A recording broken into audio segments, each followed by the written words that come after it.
K. Hemambaradhara Rao 1960-70 దశాబ్దాల తెలుగు సినిమాలతో పరిచయమున్న వాళ్లందరికీ ఈయన పేరు చిరపరిచితమే. ఆ 2 దశాబ్దాల్లో దాదాపు 30 సినిమాలకు దర్శకుడిగా, అందులో కొన్నింటికి నిర్మాతగా కూడా వ్యవహరించిన సినీ ప్రముఖుడు హేమాంబరధరరావు గారు. ఆయన గురించిన ప్రత్యేక కార్యక్రమం ఈరోజు. హేమాంబరధరరావు గారి గురించి మొదటిసారి వింటున్న శ్రోతలకు ఆయనను పరిచయం చేయడం కోసమూ, ఇప్పటికే ఆయన గురించి తెలిసిన శ్రోతలకు మరొకసారి జ్ఞాపకం చెయ్యడం కోసమూ ముందుగా ఆయన సినీ జీవితంలోని కొన్ని ప్రత్యేకతలు, కొన్ని మైలురాళ్ళు ఒక జాబితాలాగా, బుల్లెట్ పాయింట్స్ లాగా తెలుసుకుందాం. హేమాంబరధరరావు గారు తొలి సంవత్సరాల్లో సహాయ సహకార దర్శకుడిగా పనిచేసిన కాలాన్ని మినహాయిస్తే ఆయన క్రియాశీలకంగా దర్శక నిర్మాతగా పనిచేసిన సంవత్సరాలు 1961 నుంచి 1982 వరకు. ఆ 20 సంవత్సరాల్లోనే సుమారుగా 25 తెలుగు సినిమాలకు, ఒక అరడజను ఒరియా సినిమాలకు దర్శకత్వం చేశారు. వాటిల్లో 8 సినిమాలకు ఆయనే నిర్మాత కూడా. ఇంకా ఈ 25 సినిమాల్లో ఒక్క జానపదం తప్ప మిగిలినవన్నీ సాంఘిక చిత్రాలే. సాంఘికాల్లో కూడా కుటుంబగాథా చిత్రాలు, రాజకీయ నేపథ్యమున్న చిత్రాలు, విప్లవాత్మక చిత్రాలు, హాస్య చిత్రాలు, ప్రేమ కథలు, సెంటిమెంట్ చిత్రాలు, అపరాధ పరిశోధన చిత్రాలు, అనేక రకాల సినిమాలను రూపొందించారు. ఆయన దర్శకత్వంలోని తొలి చిత్రం తండ్రులు కొడుకులు 1961 డిసెంబర్లో విడుదలైతే, ఆయన దర్శకత్వం చేసిన చివరి చిత్రం మహాప్రస్థానం 1982 జూన్లో విడుదలయ్యింది. తొలి చిత్రంతోనే దర్శకుడిగానే కాకుండా నిర్మాతగా కూడా తెలుగు ప్రేక్షకులకు పరిచయమైన అతి కొద్ది సినీ ప్రముఖుల్లో ఒకరు హేమాంబరధరరావు గారు. ఆయన తొలి చిత్రం తండ్రులు కొడుకులు నిర్మించిన రఘురామ ఫిలింస్కి అధినేత ఆయనే. ఆనాటి ప్రముఖ హాస్య నటుడు పద్మనాభంగారి సొంత నిర్మాణ సంస్థకు తొలి రోజుల్లో ఆస్థాన దర్శకుడు హేమాంబరధరరావు గారే. పద్మనాభంగారి మొదటి 3 సొంత చిత్రాలు దేవత, పొట్టిప్లీడర్, శ్రీశ్రీశ్రీ మర్యాదరామన్న. ఇవి హేమాంబరధరరావు గారి దర్శకత్వంలో తయారైనవే. సావిత్రిగారు తొలిసారి ద్విపాత్రాభినయం చేసింది హేమాంబరధరరావు గారు రూపొందించిన దేవత సినిమాలోనే. తన సొంత చిత్రం ఆడపడుచు ద్వారా చంద్రకళను పూర్తి నిడివిగల పాత్రలో తొలిసారి తెలుగు ప్రేక్షకులకు పరిచయం చేసింది హేమాంబరధరరావు గారే. ఊర్వశి శారద తొలి చిత్రం తండ్రులు కొడుకులు, క్యారెక్టర్ నటుడు చలపతిరావు గారి తొలి చిత్రం కథానాయకుడు, ఎస్పి బాలసుబ్రహ్మణ్యం గారు పాట పాడిన తొలి చిత్రం శ్రీశ్రీశ్రీ మర్యాదరామన్న, వీటి దర్శకుడు హేమాంబరధరరావు గారే. తెలుగులో తొలి అపరాధ పరిశోధక చిత్రం వీలునామా దర్శకుడు హేమాంబరధరరావు గారే. ఆయన దర్శకత్వం చేసిన సుమారు 25 సినిమాల్లో ఎన్టీఆర్ హీరోగా నటించినవి 5 సినిమాలైతే, వాటిల్లో బ్లాక్ బస్టర్ కథానాయకుడు కూడా ఉంది. భవిష్యత్తులో 2 రాష్ట్రాల ముఖ్యమంత్రులు ఎన్టీఆర్, జయలలితలను డైరెక్ట్ చేసిన కొద్దిమంది దర్శకుల్లో ఒకరు హేమాంబరధరరావు గారు. అది కథానాయకుడు చిత్రంలో. ఆ దశాబ్దంలోని హీరోలు జగ్గయ్య, కాంతారావు, కృష్ణంరాజు, కృష్ణ, రంగనాథ్, మాదల రంగారావు వీళ్లందరితోనూ చిత్రాలను రూపొందించారు హేమాంబరధరరావు గారు. తర్వాత రోజుల్లో ప్రముఖ నటుడు, నిర్మాత అయిన మోహన్ బాబు గారు ఒకప్పుడు హేమాంబరధరరావు గారి దగ్గర దర్శకత్వ శాఖలో సహాయకుడిగా పనిచేశారు. చక్రపాణి, రోజారమణి గార్లు ఒరియా చిత్ర పరిశ్రమలో స్థిరపడడానికి బలమైన పునాదులు వేసింది హేమాంబరధరరావు గారే. ఆయన దర్శకత్వం చేసిన 6 ఒరియా సినిమాల్లో 5 హీరో చక్రపాణిగారే. ప్రముఖ సంగీత విశ్లేషకులు విఏకే రంగారావు గారు ఒకే ఒక్క తెలుగు సినిమాలో ఒక అరనిమిషం పాటు వెండితెర మీద కనిపిస్తారు. అది హేమాంబరధర్రావు గారు దర్శకత్వంలో రూపొందిన వీలునామా. ఆ అరనిమిషంలోని 1-2 సంభాషణలకు డబ్బింగ్ చెప్పింది హేమాంబరధర్రావు గారే. ఇవన్నీ హేమాంబరధర్రావు గారి సినీ జీవితంలో కొన్ని హైలైట్స్ అయితే, ఆయన వ్యక్తిగత జీవితంలోని కొన్ని అంశాలు. మరొక ప్రముఖ దర్శకులు కె ప్రత్యేగాత్మగారు హేమాంబరధర్రావు గారికి సొంత అన్నయ్య.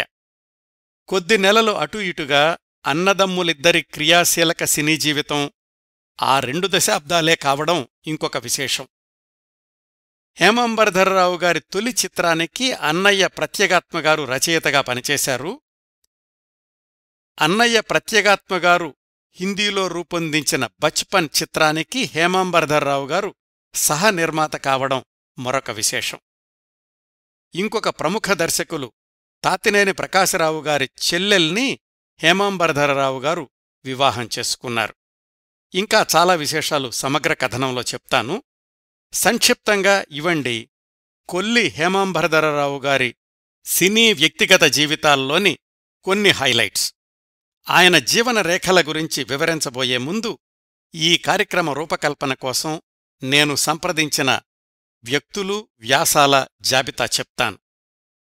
20 ఏళ్లు క్రియాశీలకంగా పనిచేసినప్పటికీ ఎన్ని విజయవంతమైన చిత్రాలను రూపొందించినా హేమాంబరధర్రావు గారిది అతి సాధారణ జీవితం. ప్రచారాలకు, ఆర్భాటాలకు ఆమడ దూరంలో ఉండేవారు. అందుకే ఆయన గురించిన కథనాలుగాని, ఇంటర్వ్యూలుగాని 1-2 మాత్రమే లభిస్తున్నాయి. వాటిల్లో కొంచెం సమగ్రంగా ఉంది 1973 నవంబర్ సంచిక విజయ చిత్రలో వచ్చింది. మరొకటి ఆయన జీవితరంగ నిష్క్రమణ సందర్భంలో 1990 ఏప్రిల్ నెల విజయ చిత్ర సంచికలో రావికొండలరావు గారు రాసింది. హేమాంబరధర్రావు గారు ఎన్టీఆర్ గురించి రాసిన వ్యాసం నుంచి, ఆయనే విజయ చిత్రలో పాఠకుల ప్రశ్నలకిచ్చిన సమాధానాల నుంచి మరికొంత సమాచారం సేకరించాను. ఆయన దర్శకత్వం చేసిన చిత్రాల గురించిన వ్యాసాలు, వాటి నిర్మాణ సమయంలో సినిమారంగం, విజయ చిత్ర పత్రికల్లో వచ్చిన వార్తాంశాల నుంచి కొన్ని విశేషాలు తీసుకున్నాను. వీటన్నింటితో పాటు వారి కుటుంబ సభ్యులు, సన్నిహితులు చాలామందితో ఫోన్లో మాట్లాడి హేమాంబరధర్రావు గారి సినీ వ్యక్తిగత జీవితాల గురించిన సాధికారకమైన సమాచారాన్ని చాలా వరకు సేకరించాను. వారి గురించి చెప్తాను.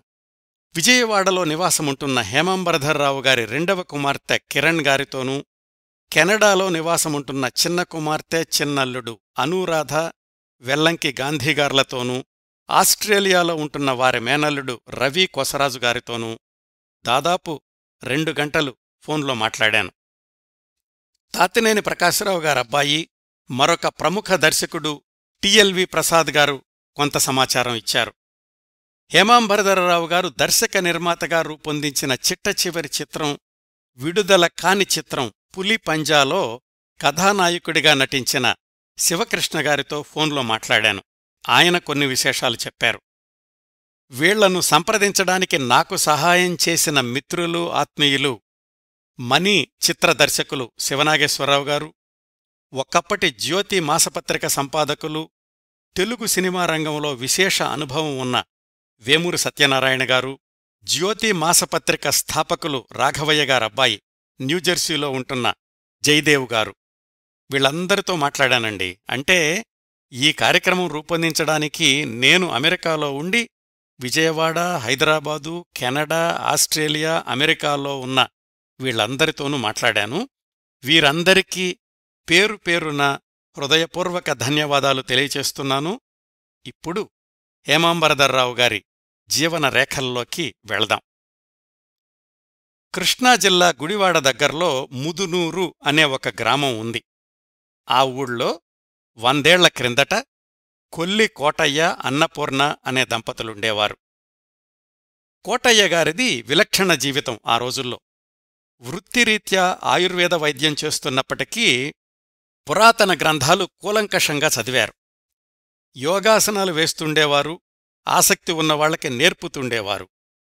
వీటన్నింటినీ మించి ఆధ్యాత్మిక బోధనలు, వేదాంత ప్రసంగాలు చేస్తుండేవాళ్లు. ఆ కార్యక్రమాల కోసమని గుంటూరు, గుడివాడల్లో 2 ఆశ్రమాలు కూడా ప్రారంభించారు.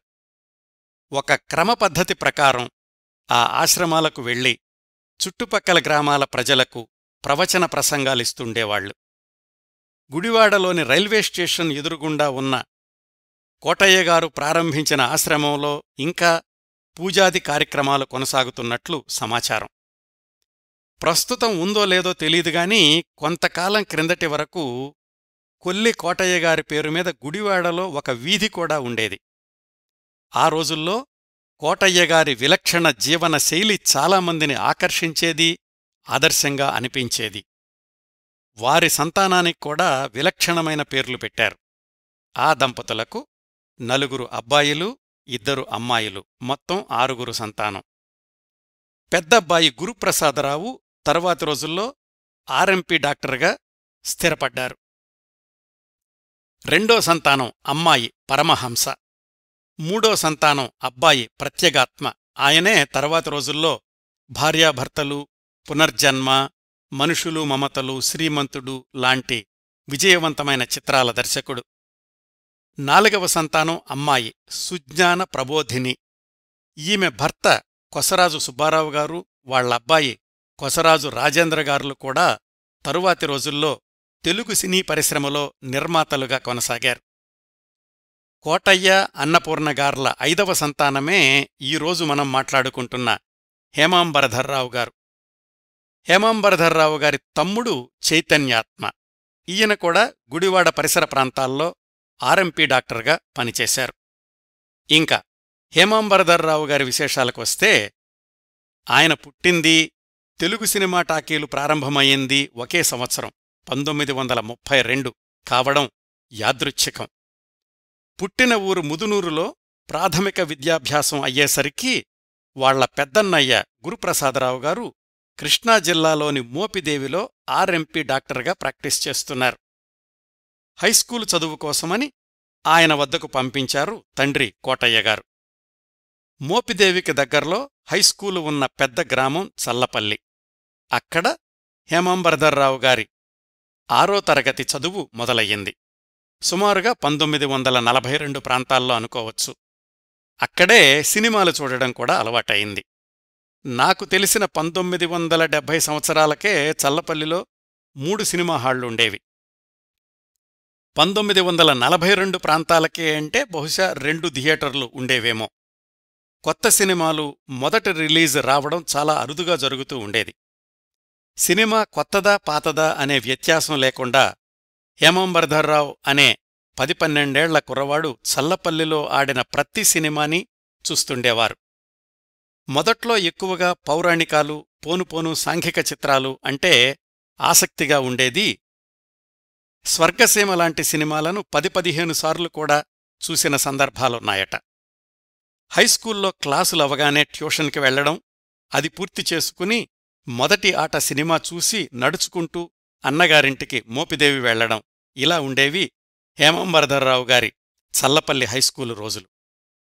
అయితే అంత చిన్నతనం నుంచే ఆయనకు అలవాడిన ఒక లక్షణం ఏమిటంటే, ఏ సినిమా అయినా కేవలం చూసి వదిలేయడం కాకుండా ఆ సినిమాలోని మంచి చెడ్డల గురించి స్నేహితులతో చర్చిస్తుండేవాళ్లు. తన 13-14 సంవత్సరాల వయసులోనే పెద్దయ్యాక సినిమాల్లోకి వెళ్తాను, సొంతంగా సినిమాలు తీస్తాను అంటుంటే స్నేహితులు సహజంగానే తేలిగ్గా తీసుకుంటూ ఉండేవాళ్లు. నీలాంటి వాళ్లు చాలామంది ఉన్నారబ్బాయ్, మద్రాసెళ్లడం, సినిమాల్లో చేరడమే కష్టం, పైగా సొంతంగా సినిమా తీస్తానంటున్నావు, అవేం అయ్యే పనులు కాదులే అంటుండేవాళ్లు. హేమాంబరధర్రావు గారు మాత్రం అంత చిన్న వయసులోనే జీవన గమ్యాన్ని నిర్దేశించుకున్నారు. అన్నయ్యగారు తన ప్రాక్టీసుని మోపిదేవి నుంచి కపిలేశ్వరపురం మార్చడంలో హేమాంబరధర్రావు గారి స్కూల్ ఫైనల్ అంటే ఎస్ఎస్ఎల్సి గుడివాడలో చదవాల్సొచ్చింది. గుడివాడ వెళ్లేసరికి సినిమా హాళ్లు పెరిగాయి, చూసే సినిమాల సంఖ్య పెరిగింది. సినిమాలు చూడడంతో పాటు ఆయనకున్న మరొక అలవాటు పుస్తకాలు చదవడం. ఆ రోజుల్లో బెంగాలీ సాహిత్యం అనువాదాలు తెలుగు సాహిత్యంలో ఒక భాగమైపోయాయి. హేమాంబరధర్రావు గారు శరత్ అనువాదాలు ఎక్కువగా చదువుతుండేవాళ్లు. తరువాతి దశాబ్దాల్లో ఆయన తీసిన సినిమాలను గమనిస్తే చాలా చోట్ల శరత్ సాహిత్యంలోని పాత్రలు కనిపిస్తూ ఉంటాయి. ఇంటర్మీడియట్ చదవడానికి బందర్కి వెళ్లారు. అక్కడ చదువు పూర్తయ్యేసరికి 1950-51 సంవత్సరాలు వచ్చాయి. ఈ కథనాన్ని ఇక్కడ కొద్ది సెకండ్ల పాటు పాస్ చేసి మద్రాసు వెళదామండి. ఆ సమయానికి హేమాంబరధర్రావు గారి అన్నయ్య ప్రత్యేగాత్మగారు మద్రాసులో ఉన్నారు. అంతకుముందు ఆయన కమ్యూనిస్టు ఉద్యమంలో చురుగ్గా పాల్గొని తర్వాత జర్నలిజాన్ని వృత్తిగా ఎంచుకున్నారు. మద్రాసులో జ్వాల అనే పత్రికలో పనిచేస్తుండేవాళ్లు. ఇతర పత్రికలకు కూడా వ్యాసాలు రాస్తుండేవాళ్లు. గత ఉద్యమాల ద్వారా పరిచయమున్న తాతినేని ప్రకాశరావు గారు అప్పటికే సినిమా రంగంలోకి వెళ్లారు. ఆయనను తరచూ కలుస్తుండేవాళ్లు ప్రత్యేగాత్మగారు. మాటల సందర్భంలో తమ్ముడు హేమాంబరధర్రావు గురించిన ప్రస్తావన వచ్చింది. సరిగ్గా అదే సమయంలో తాతినేని ప్రకాశరావు గారు తన చెల్లెలు ప్రభావతికి వివాహం చెయ్యాలని చూస్తున్నారు. ఇరువైపులా అంగీకారం అవడంతో 1952 మొదట్లోనే ప్రత్యేగాత్మగారి తమ్ముడు హేమాంబరధర్రావు గారికి, తాతినేని ప్రకాశరావు గారి చెల్లెలు ప్రభావతి గారికి వివాహమయ్యింది. ఇక్కడ్నుంచి మళ్లీ మనం హేమాంబరధర్రావు గారి కథనాన్ని కొనసాగిద్దాం. చిన్నప్పట్నుంచి సినిమా రంగమే తన లక్ష్యం కాబట్టి పెళ్లైన కొత్తలోనే మద్రాసు చేరుకున్నారు. అప్పటికి తాతినేని ప్రకాశరావు గారు పల్లెటూరు చిత్రానికి దర్శకత్వం చేస్తున్నారు. ఆయనతో పాటుగా షూటింగుకి వెళ్తూ సినిమా నిర్మాణంలోని ప్రాథమిక అంశాల్ని పరిశీలించారు. అంతవరకు తెరమీద పాత్రల్ని చూసి విశ్లేషణ చేసిన హేమాంబరధర్రావు గారికి తెర వెనుక ఎన్ని విభాగాలుంటాయో, నిర్మాణంలో ఎన్ని దశలుంటాయో, ఎన్ని సాధక బాధకాలుంటాయో అర్థమయ్యింది. ఇంకా రంగంలోకి దిగడమే తరువాయి. ప్రకాశరావు గారి దర్శకత్వంలోని తరువాతి చిత్రం ఎన్టీఆర్ మొట్టమొదటి సొంత చిత్రం పిచ్చి పుల్లయ్య. ఆ చిత్రానికి అసిస్టెంట్ డైరెక్టర్గా హేమాంబరధర్రావు గారి సినీ జీవితం మొదలయ్యింది. నెలకీ జీతం 100 రూపాయలు. ఆయన పేరు తొలిసారి వెండితెర మీద కనిపించింది కూడా ఈ చిత్రం ద్వారానే. 1953 జులైలో విడుదలైన ఈ సినిమా షూటింగ్ సందర్భంలో జరిగిన ఒక సంఘటన తన భవిష్యత్ సినీ జీవితానికి ఎలా మార్గదర్శకమయ్యిందో హేమాంబరధర్రావు గారు ఒక వ్యాసంలో రాసుకున్నారు. ఏమనంటే, పిచ్చిపుల్లయ్య సినిమాకి ఛాయాగ్రాహకుడు రెహమాన్. షూటింగ్ ఫ్లోర్లు ఆ రోజులో లినోలియంతో చేసేవాళ్లు. అవి తళతళలాడుతూ ఉండడానికి తరచూ కొబ్బరి నూనె రాస్తూ ఉండాలి. ఆ బాధ్యత ఒకరోజు హేమాంబరధర్రావు గారికి అప్పజెప్పి రెహమాన్ గారు బయటికెళ్లారు. అదే మొదటి సినిమా అనుభవం కాబట్టి ఇలా ఫ్లోర్లు తుడవడానికి సెట్ బాయ్లు ఉన్నారు కదా అని బాయ్ని పిలిచారు హేమాంబరధర్రావు గారు. బాయ్ కొబ్బరి నూనె క్లాత్ తీసుకొచ్చి ఫ్లోరింగ్ శుభ్రం చేయడం మొదలుపెట్టి మధ్యలో ఎవరో పిలవడంతోటి బయటికెళ్లాడు. సరే, వచ్చి మిగతాది పూర్తి చేస్తాడు కదా అని హేమాంబరధర్రావు గారు అక్కడే ఖాళీగా ఉన్న కుర్చీలో కూర్చుని వేచి చూస్తున్నారు. ఈలోగా నిర్మాత హీరో ఎన్టీఆర్ వచ్చి వెంటనే క్లాత్ తీసుకుని ఫ్లోరింగ్ తుడవడం మొదలుపెట్టారు. ఆశ్చర్యపడడం, కంగారు పడడం హేమాంబరధర్రావు గారి వంతయ్యింది. వెంటనే ఎన్టీఆర్ చేతిలోని క్లాత్ తీసుకుంటూ, సార్ మీరీ పని చేయడం ఏంటండి, బాయ్ వస్తాడు కదా అన్నారు హేమాంబరధర్రావు గారు.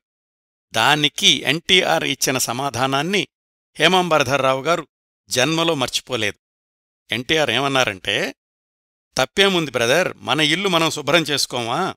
ఇక్కడ ఏ పని చిన్న పని కాదు. పని అవడం అనేది ముఖ్యం, ఎవరు చేశారనేది కాదు. అందరం ఇది మన సినిమా అనుకుంటేనే క్వాలిటీ వస్తుంది, త్వరగా పూర్తవుతుంది అని. 20 ఏళ్ల వయసులో హేమాంబరధర్రావు గారు నేర్చుకున్న ఆ పాఠాన్ని జీవితాంతం అమలు చేశారు.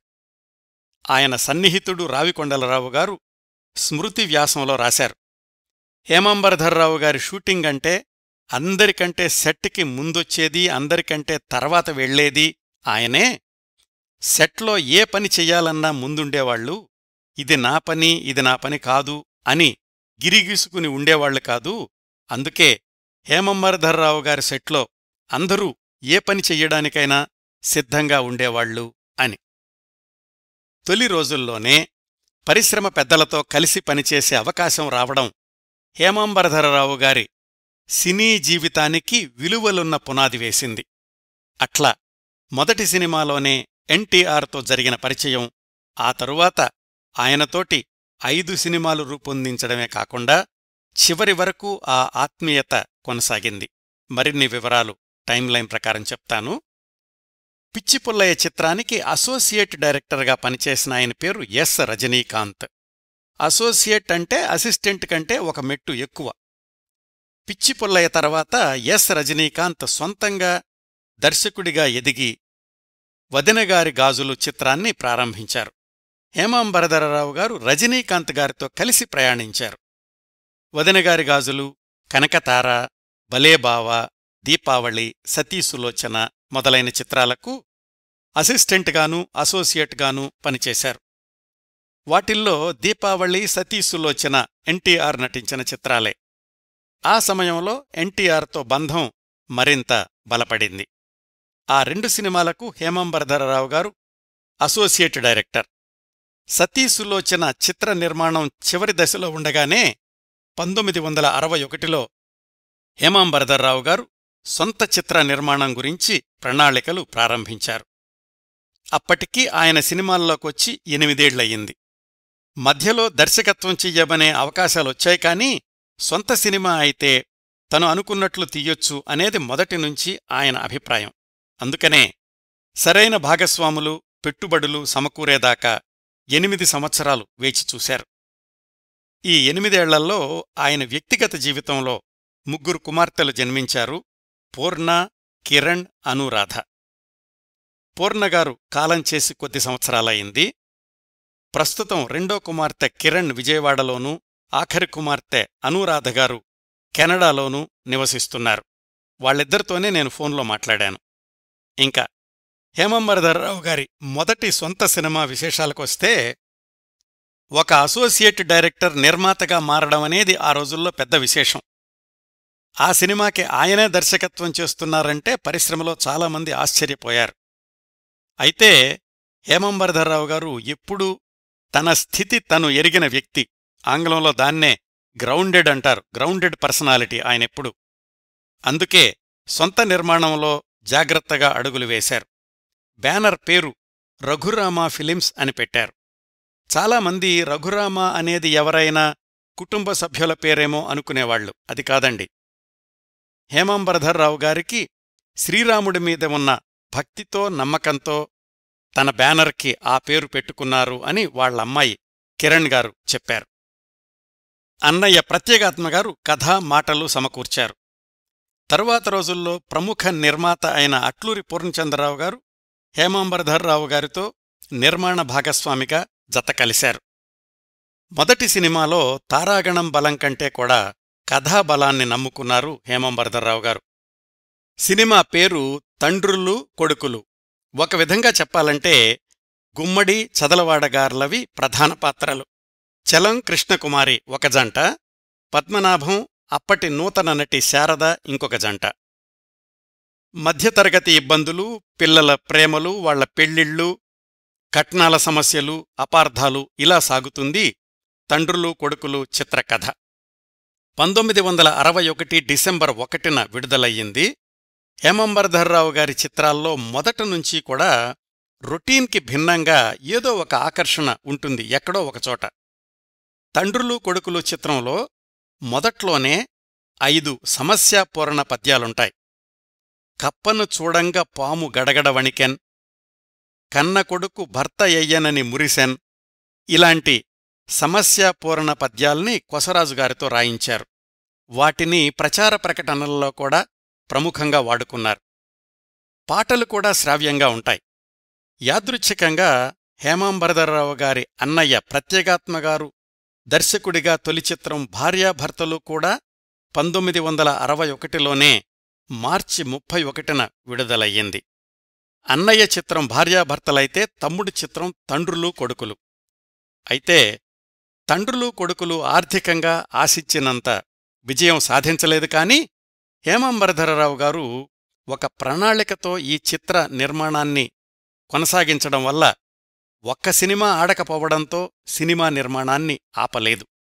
మొదటి చిత్రం విడుదల సమయంలోనే తమ రెండో చిత్రం కలవారి కోడలు ఎన్టీఆర్తో అని ప్రకటించారు. ఈ రెండో సినిమాకి రఘురామ ఫిలిమ్స్ కంపెనీని రఘురామ ఫిలిమ్స్ ప్రైవేట్ లిమిటెడ్గా మార్చి పెట్టుబడులు ఆహ్వానించారు. అట్లూరి పూర్ణచంద్రరావు గారు సహనిర్మాతగా కొనసాగారు. ఎన్టీఆర్, కృష్ణకుమారి హీరోయిన్లు. ఇద్దరూ ఆ సమయానికి తీరికలేని నటీనటులే. సినిమా ప్రారంభమే ఆలస్యమయ్యింది. కథా మాటలు నార్ల చిరంజీవి గారు రాశారు. ఒక డాక్టర్ యువకుడు స్నేహితుడి చెల్లెల్ని వివాహం చేసుకోవడం, ఆమె రైలు ప్రమాదంలో మరణించిందనుకుని మేనమామ కూతుర్ని పెళ్లి చేసుకోవడం, చనిపోయిందనుకున్న భార్య తిరిగి రావడం, ఈ మొలపులతో సాగుతుంది కలవారి కోడలు చిత్రకథ. ఈ సినిమాలోని పాటలు ప్రేక్షకుల్లోకి బాగా వెళ్లాయి. ముఖ్యంగా దొంగచూపులు చూచి దూరవయసు దోచి, బలేగ నవ్వితివి ఎలాగో చూచితివి అనే యుగళగీతాలు. 1964 మార్చి 10న విడుదలయ్యింది ఈ సినిమా. కథలో కొత్తదనం, కమ్మటి సంగీతం, ఆసక్తి కలిగించే కథనంతో సాగినప్పటికీ ఎందుకనోగాని కలవారి కోడలు చిత్రం కూడా ఆర్థికంగా విజయం పొందలేదు. హేమాంబర్ధర్రావు గారు ఆలోచనలో పడ్డారు. కథలో కొత్తదనం కంటే ఫార్ములా చిత్రాలే ప్రేక్షకులకు కావాలేమో అనుకున్నారు. 2 సినిమాల వరుస పరాజయంతో సొంత చిత్రాల నిర్మాణానికి కొంచెం బ్రేక్ ఇద్దామనుకున్నారు. సినిమాల విజయం సంగతి ఎలా ఉన్నా ఆ 2 సినిమాలు హేమాంబర్ధర్రావు గారికి మంచి దర్శకుడిగా పేరు తెచ్చిపెట్టాయి. పరిశ్రమలో ఆయనతో చిత్రాలు నిర్మించడానికి ఇతర నిర్మాతలు సిద్ధంగా ఉన్నారు. వాళ్లల్లో ఒకరు హాస్యనటుడు పద్మనాభంగారు. రచయిత వీటూరి చెప్పిన కథను సినిమాగా తీద్దామని హేమాంబర్ధర్రావు గారిని సంప్రదించారు పద్మనాభంగారు. అదే దేవత చిత్రం. ఎన్టీఆర్, సావిత్రి ప్రధాన పాత్రలు. అప్పుడే ఎన్టీఆర్తో ఒక సినిమా తీసి ఉండడంతో హేమాంబర్ధర్రావు గారు దర్శకత్వానికి ఎన్టీఆర్ పచ్చజెండా ఊపారు. సావిత్రిగారు అప్పటికి గర్భిణీ అని తెలియడంతో నెలలు నిండాక చిత్రీకరణ ఇబ్బంది అవుతుందేమోనని 3 నెలల్లో షూటింగు పూర్తి కావాలి అనే షరతుతోటి సినిమా మొదలయ్యింది. అనుకున్న ప్రకారం, నిర్మాత ఆశించిన ప్రకారం దర్శకుడిగా తన పూర్తి సహకారాన్ని అందించి దేవత చిత్రాన్ని నిర్దేశించుకున్న సమయంలోనే పూర్తి చేశారు హేమాంబర్ధర్రావు గారు. 1965 జులై 24న విడుదలైన దేవత ఘన విజయం సాధించింది. హేమాంబర్ధర్రావు గారికి ఇది తొలి వ్యాపార విజయం, కమర్షియల్ సక్సెస్. ఆ చిత్రంలోని ఆలయాన వెలసిన ఆ దేవుని జ్యోతి అప్పటికీ ఇప్పటికీ తెలుగు సినీ ప్రేమికుల గుండెల్లో ప్రతిధ్వనించే పాటే. దేవత చిత్రం విడుదలైన వెంటనే కోటీశ్వరుడు, మా భూమి అనే సినిమాలు రెండింటినీ హేమాంబర్ధర్రావు గారి దర్శకత్వంలోనే నిర్మిస్తాము అని పద్మనాభంగారు ప్రకటించారు. కానీ ఎందుకనో వాటిని పక్కన పెట్టి పొట్టి ప్లీడర్ చిత్రాన్ని ప్రారంభించారు. అది 1966 మే 5న విడుదలయ్యింది. అది కూడా శతదినోత్సవ చిత్రమయ్యింది. మళ్లీ వెంటనే శ్రీ శ్రీ శ్రీ మర్యాదరామన్న 1967 జూన్ 2న విడుదలై చక్కటి విజయం సాధించింది. ఈ సినిమా ద్వారానే ఎస్పి బాలసుబ్రహ్మణ్యం గారు గాయకుడిగా పరిచయం కావడం అందరికీ తెలిసిన విషయమే. ఈ 3 సినిమాల మధ్యలో కొత్త నిర్మాతలకు మరొక వైవిధ్యభరితమైన చిత్రాన్ని రూపొందించారు హేమాంబర్ధర్రావు గారు. అదే దేవత, పొట్టి ప్లీడర్. ఈ 2 సినిమాల మధ్యలో 1965 సెప్టెంబర్ 11న విడుదలైన వీలునామా ప్రప్రథమ అపరాధ పరిశోధక చిత్రం అని ప్రకటనల్లో చెప్పుకున్నారు. అంతవరకు హేమాంబర్ధర్రావు గారు రూపొందించిన కుటుంబగాథ చిత్రాలకు పూర్తి భిన్నమైన కథాంశం. నైట్ క్లబ్బులు, నాట్యగత్తెలు, హత్యలు, భూతాలు, వీటి చుట్టూ తిరుగుతుంది కథ. నైట్ క్లబ్లోని నాట్యగత్తెకు ఒక కోటీశ్వరుడితో సంబంధం ఉంటుంది. ఇంకొక లాయర్ కూడా ఈ నాట్యగత్తె మీద కన్నేస్తాడు. ఆ లాయర్ దగ్గరున్న ఒక వీలునామా కోసం ఆయన్ని ఎవరో హత్య చేస్తారు. అది వరుస హత్యలకు దారితీస్తుంది. ఎవరు హత్యలు చేస్తున్నారు, అసలా వీలునామాలో ఏముంది అనేది చివరిదాకా సస్పెన్స్. జగ్గయ్య, కృష్ణకుమారి ప్రధాన పాత్రధారులు. ఈ సినిమా కూడా ప్రేక్షకుల్ని చేరలేకపోయింది. కానీ మిగతా సినిమాల విజయాల మధ్యలో ఈ చిత్ర పరాజయం హేమాంబరధరరావు గారి సినీ జీవితం మీద ఏమాత్రం ప్రభావం చూపించలేదు. ఇలా 2 సొంత సినిమాలు, 4 బయటవారి చిత్రాల తర్వాత హేమాంబరధరరావు గారికి సొంత బ్యానర్లో ఘన విజయం సాధించి పెట్టిన చిత్రం ఆడపడుచు. 1967 నవంబర్ 30న ఆయన మొట్టమొదటి చిత్రం విడుదలైన సరిగ్గా 6 ఏళ్లకి విడుదలయ్యింది. ఈ చిత్రం కోసం కొత్త నిర్మాణ సంస్థను ప్రారంభించారు తానే నిర్మాతగా హేమాంబరధరరావు గారు. అదే సుభాషిణి ఆర్ట్ పిక్చర్స్, SAP. ఇది కూడా ఎవరైనా కుటుంబ సభ్యుల పేరేమో అనుకునేవాళ్లు చాలామంది.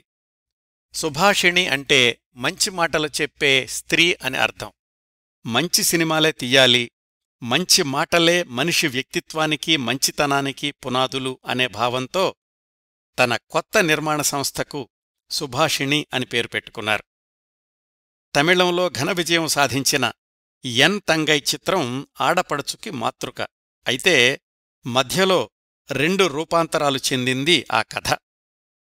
తెలుగులో నా చెల్లెలు, మళ్లీ హిందీలో ఛోటీ బెహన్ గా నిర్మాణమై 2 సార్లు విజయం సాధించింది. అయితే ఎన్ తంగై చిత్రం విషాదాంతమైతే ఛోటీ బెహన్లో ముగింపుని సుఖాంతం చేశారు ఎల్వి ప్రసాద్ గారు.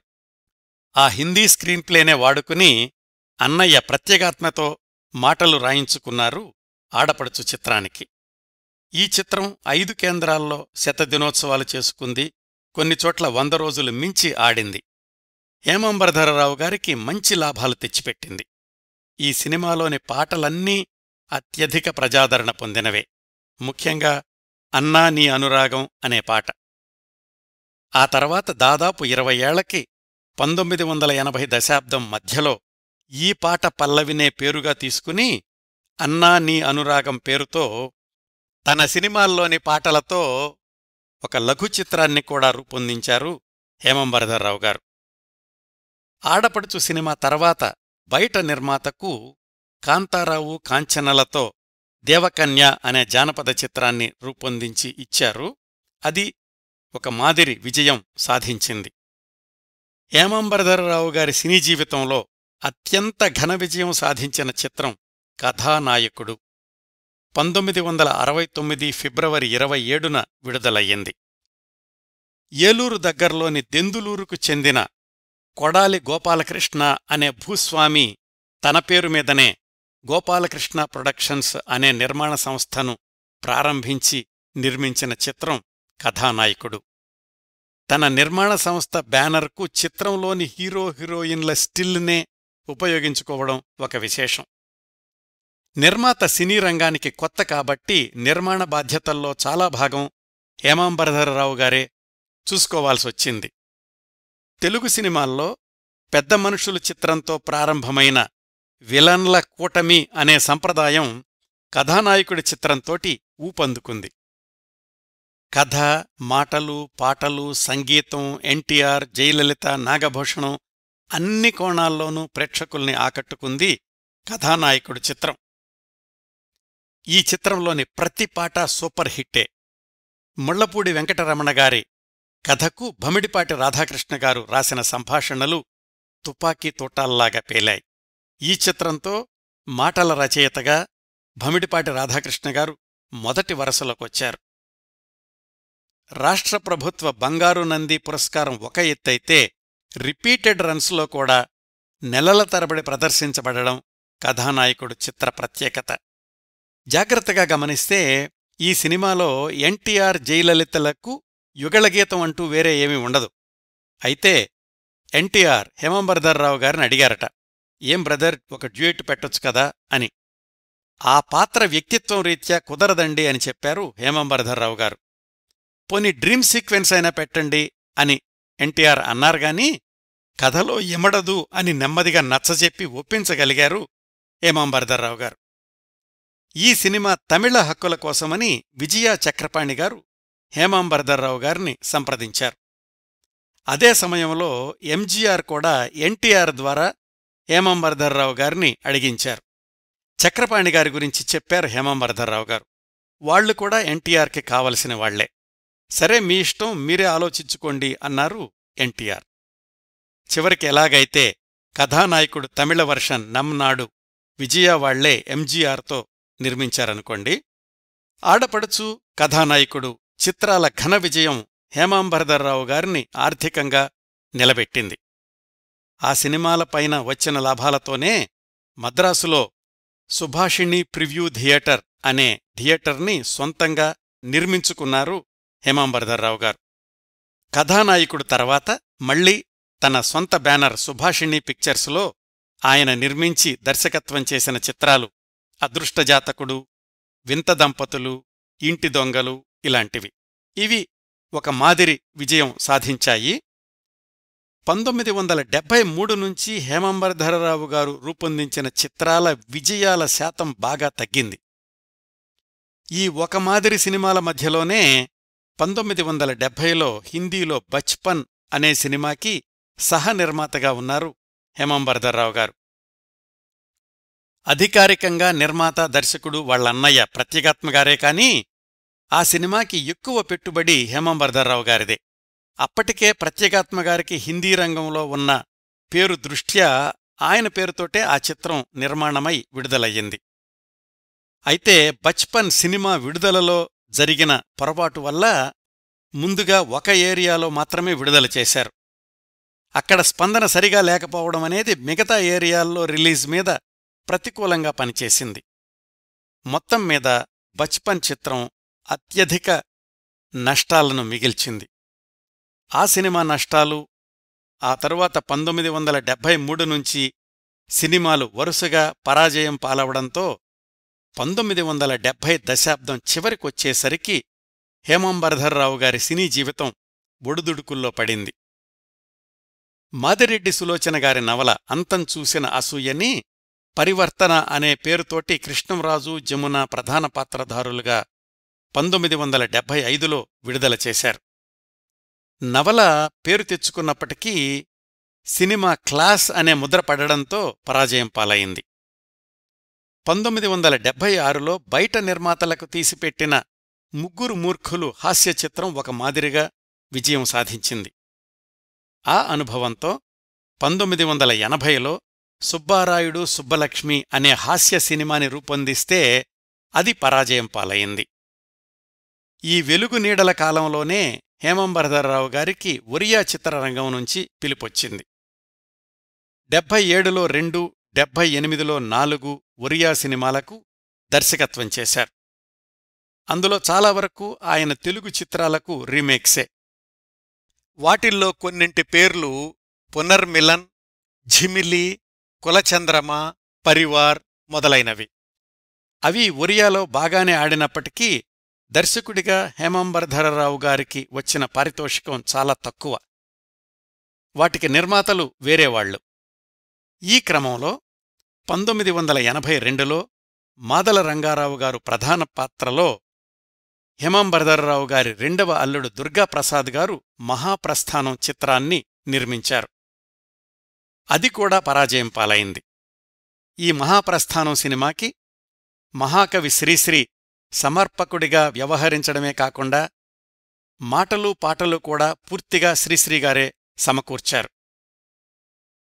అప్పటికి మాదల రంగారావు గారి శైలి సినిమాలు బాగా ఆడుతున్నప్పటికీ మహాప్రస్థానం సినిమా పరాజయం పాలయింది. మొత్తంగా చూసుకుంటే 1961లోని మొదటి సినిమా నుంచి సినీ జీవితం విజయపథంలో నడవడానికి 2 ఏళ్లు పట్టింది. అక్కడ్నుంచి 7-8 సంవత్సరాలు హేమాంబర్ధర్రావు గారికి లభించిన విజయాల శాతం చాలా ఎక్కువ. మళ్లీ 1975 నుంచి పరాజయాలు ఎదుర్కోక తప్పలేదు. అయితే విజయాలు వచ్చినప్పుడు విపరీతంగా పొంగిపోలేదు, అపజయాలు ఎదురైనప్పుడు కుంగుబాటుకి లొంగిపోలేదు.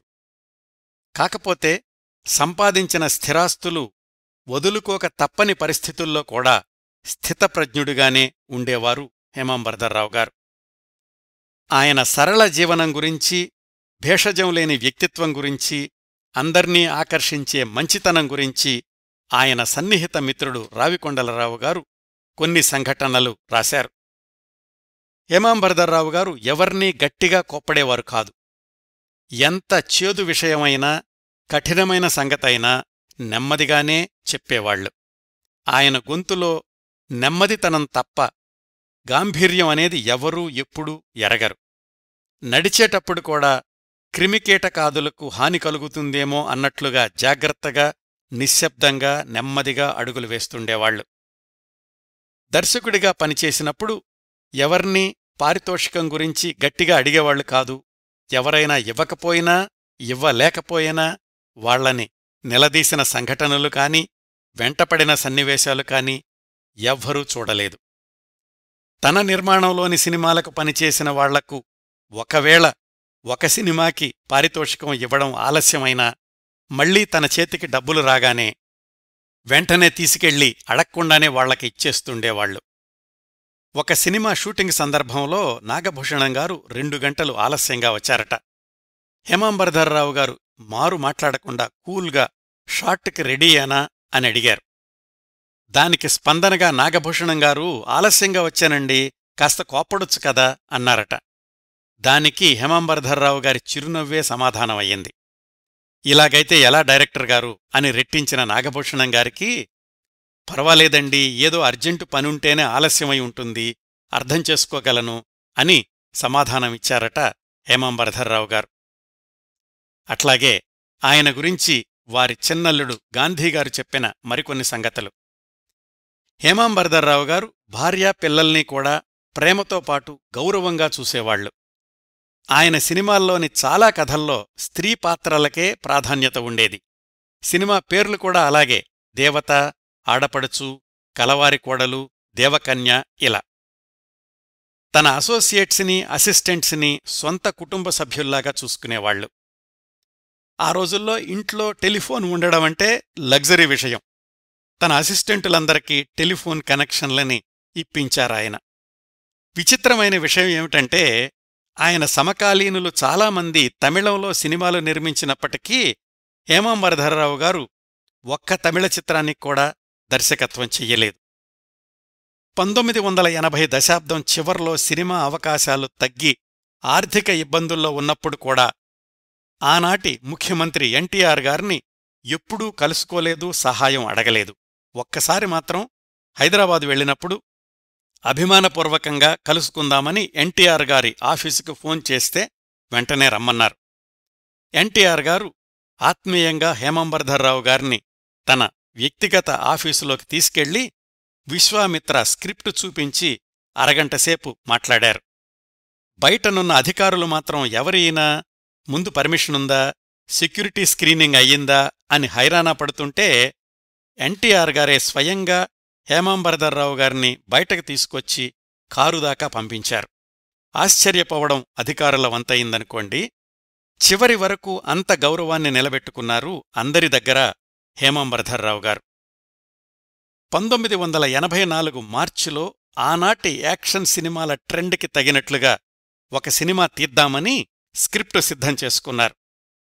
పరిమిత బడ్జెట్లో తీయడానికి అప్పటి బిజీ హీరో శివకృష్ణ గారిని సంప్రదించారు. సంప్రదించడమంటే హేమాంబర్ధర్రావు గారు స్వయంగా శివకృష్ణ గారు షూటింగ్ చేస్తున్న స్టూడియోకి వెళ్లి తన అసిస్టెంట్తోటి కబురు చేశారు. ఒకప్పటి పెద్ద దర్శకుడు తన కోసం వ్యక్తిగతంగా రావడం శివకృష్ణ గారికి ఆశ్చర్యం కలిగించింది. అయ్యో, మీరు రావడం దేనికండి, కబురు చేస్తే నేనే వచ్చేవాణ్ణి గదా అన్నారు. తన పరిస్థితిని వివరించి, మీరు డేట్స్ ఇస్తే ఈ సినిమా పూర్తి చెయ్యగలిగితే నాకు కాస్త వెసులుబాటుగా ఉంటుంది అన్నారు హేమాంబర్ధర్రావు గారు. ఆ రోజుల్లో శివకృష్ణ గారు రోజుకి 3 షిఫ్టుల్లో పనిచేస్తున్నారు. హేమాంబర్ధర్రావు గారి మీదున్న గౌరవంతో అక్కడ కొన్ని రోజులు, ఇక్కడ కొన్ని రోజులు ఖాళీ చేసుకుని ఆయనకు డేట్స్ ఇచ్చారు. ఆ చిత్రమే పులిపంజా. కళారంజని హీరోయిన్. శివకృష్ణ గారిచ్చిన డేట్స్లోనే చకచకా షూటింగ్ పూర్తి చేయడం ప్రారంభించారు. ఒకరోజు మద్రాసు నడిబొడ్డున ఉన్న వంతెన మీద శివకృష్ణ, హీరోయిన్ మోటార్ సైకిల్ మీద వెళ్లే దృశ్యాన్ని చిత్రీకరిస్తున్నారు. అది జావా మోటార్ సైకిల్.